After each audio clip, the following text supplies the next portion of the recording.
Syria के तटवर्ती इलाकों में 2 दिन से जारी भारी हिंसा में मरने वालों की संख्या 1000 से अधिक हो गई। नमस्कार, मैं हूं आशीष त्रिपाठी और इस खबर को बताएंगे पूरा विस्तार से। अंत तक बने रहिए हमारे साथ। लगभग 750 आम नागरिक इस हमले में मारे गए। यहां आंकड़ा ब्रिटेन स्थित Syrian observatory for human rights ने शनिवार को जारी किया था और यह संघर्ष सीरिया में पिछले 14 सालों के सबसे घातक संघर्षों में से एक माना जा रहा है। ऑब्जर्वेटरी के अनुसार 745 नागरिकों की मौत हो चुकी है।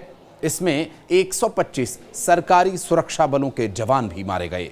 148 लड़ाके जो हाल ही में हटाए गए राष्ट्रपति बशर अल असद के वफादार कहे जाते हैं, वो इस लड़ाई में मारे गए हैं।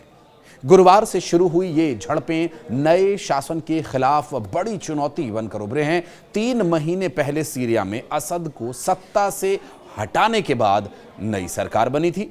सरकार का यह कहना है कि यह हिंसा असद समर्थक जो बचे हुए लड़ाके हैं उनके हमलों का एक जवाब थी, लेकिन हालात तेजी से बेकाबू हो गए। शुक्रवार को असद समर्थकों के खिलाफ बदले की कार्यवाही शुरू की गई, जिसमें बताया जा रहा है कि सुन्नी मुस्लिम बंदूकधारियों ने अलवी अल्पसंख्यक समुदाय के लोगों पर हमला किया।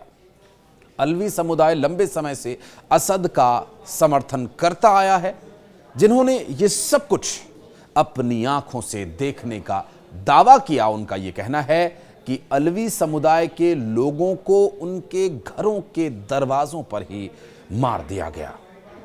कई इलाकों में उनके घरों को लूटा गया और फिर आग लगा दी गई। बड़ी संख्या में लोग जान बचाने के लिए पहाड़ों की तरफ भागे। जहां जगह मिली बचने की कोशिश की।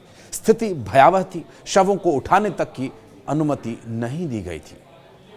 बनियास जैसे इलाकों में हालात बेहद खराब हैं। शहर की सड़कों और घरों की छतों पर शव पड़े हुए हैं। गनमैन लोगों को शव हटाने तक की अनुमति नहीं दे रहे हैं।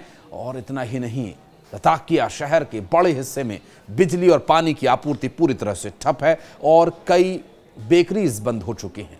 यह हिंसा सीरिया में नए सत्तारूढ़ गुट के लिए एक बड़ी चुनौती बनकर सामने आई है।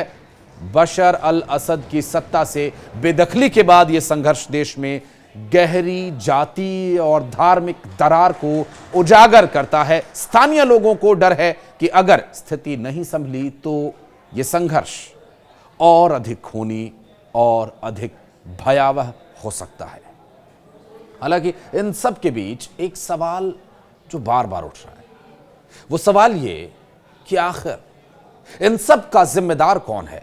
सीरिया के इलाके बायनेस में रहने वाले 57 साल के अली शेहा ने मीडिया को यह बताया कि शुक्रवार को हिंसा भड़कने के कुछ घंटों बाद अपने परिवार और पड़ोसियों के साथ वहां से भाग गए थे। उन्होंने ये भी बताया, हालांकि उनके जैसे और भी लोग हैं, उन्होंने ये भी बताया कि पूरे इलाके में कम से कम 20 पड़ोसी और सहकर्मी मारे गए हैं। इनमें से कई लोग अपनी दुकानें, अपने घर यहीं दम छोड़ चुके हैं और उनकी जान जाना परिवार के लिए कितना बड़ा झटका है। शेहा ने अल्पसंख्यक अलावियों के खिलाफ बदले की कार्रवाई से बताया, जो दरअसल पूर्व राष्ट्रपति बशर अल असद की सरकार के द्वारा किए गए अपराधों से जुड़ी हुई है। अन्य स्थानीय निवासियों ने यह कहा कि हमलावरों में विदेशी लड़ाके और आसपास के गांव और कस्बों से आए आतंकवादी शामिल हुए थे। शेहा ने यह कहा कि स्थिति बेहद भयावह थी। सड़कों पर शव बिखरे हुए थे। उन्होंने यह भी बताया कि हमलावर उनकी अपार्टमेंट बिल्डिंग से महज 100 मीटर ही की दूरी पर जमा होकर घरों और उन घरों में रहने वाले लोगों पर अंधाधुंध गोलीबारी कर रहे थे।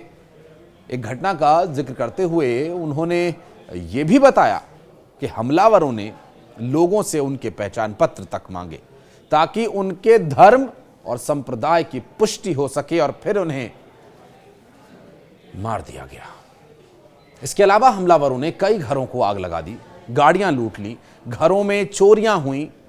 मानवाधिकार संगठन भी यहां पर एक्टिव हो गए हैं और उन्होंने भी यह बताया कि तटीय शहर लताकिया के आसपास के बड़े इलाकों में बिजली और पेयजल की आपूर्ति बाधित है और खाने पीने के लिए अमूमन जो बेकरीज जिनका सहारा लिया जाता है वो बंद पड़ी हुई हैं। सीरिया में 3 महीने पहले असद को अपदस्थ करके सत्ता पर विद्रोहियों ने कब्जा करके 3 महीने बाद गुरुवार को शुरू हुई ये झड़प दमिश्क की एक नई सरकार के लिए एक बहुत बड़ी चुनौती के रूप में उभरी है।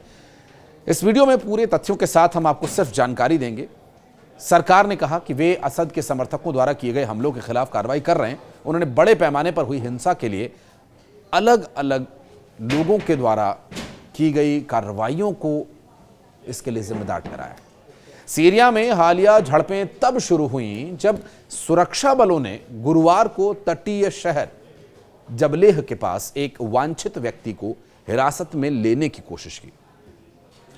हालांकि इस दौरान असद के वफादारों ने उन पर घात लगाकर हमला भी किया। आपको यह भी बता दें कि सीरिया की नई सरकार के प्रति वफादार सुन्नी मुस्लिम बंदूकधारियों ने शुक्रवार को असद के अल्पसंख्यक अलावी समुदाय के लोगों की हत्याएं की थी, जिसके बाद से दोनों के बीच झड़प जारी है। लेकिन ये हयात तहरीर अल शाम के लिए एक बहुत बड़ा झटका है, क्योंकि इसी धड़े के नेतृत्व में विद्रोही समूहों ने असद के शासन का तख्ता पलट किया था। आपको यह भी बता दें कि अलावी गांवों और कस्बों के निवासियों ने जो वहां पर मीडिया की एजेंसीज गई, जिसमें उन्हें यह बताया गया कि बंदूकधारियों ने अलावी समुदाय के ज्यादातर पुरुषों को सड़कों पर या उनके घरों के दरवाजे पर ही गोली मार दी। हिंसा से सबसे ज्यादा प्रभावित कस्बों में से एक बनियास के निवासियों ने यह कहा कि शव सड़कों पर बिखरे पड़े थे या घरों की इमारतों की छतों पर पड़े हुए थे। उन्हें उठाकर दफनाने के लिए भी कोई परमिशन नहीं दी गई थी। इस वीडियो के बारे में अगर आप कुछ कहना चाहते हैं तो कमेंट सेक्शन में आपका वेलकम रहेगा। ये सिर्फ और सिर्फ हमने इन्फॉर्मेशन आपको दिया, हालांकि इस बारे में कुछ व्यूज और कुछ न्यूज मिली जुली एक और वीडियो में आपके लिए लेकर आऊंगा। अगर आप ये वीडियो चाहते हैं तो प्लीज कमेंट सेक्शन में एक बार जरूर अपनी उपस्थिति दर्ज कराइए। धन्यवाद।